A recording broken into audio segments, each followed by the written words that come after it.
ना चाहते हो। I like you।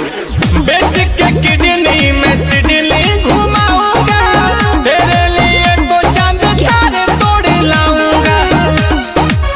तो ज्यादा फेंक रहे हो तुम, कैपेबल नहीं, कैपेबल नहीं।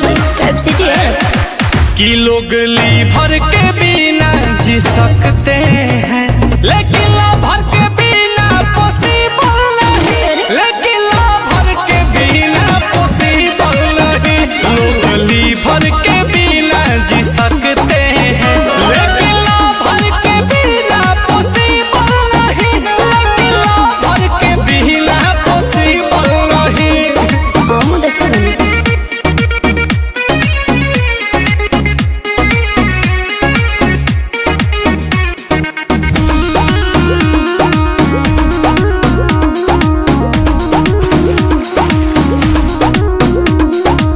झूठे हो जाते मुकेश बड़े बड़े वादे, झट से बदल लोग लेते हैं इरादे।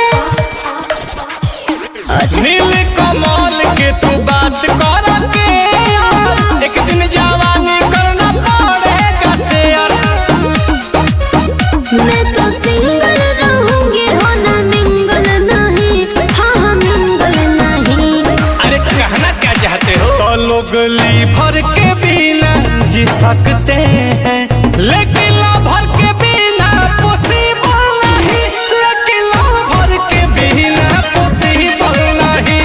लोग लीवर के बिना जी सकते हैं, लेकिन लीवर के बिना पॉसिबल नहीं, लेकिन लीवर के बिना पॉसिबल नहीं। अरे लवर बिना नाइफ, लवर बिना लाइफ झंड है।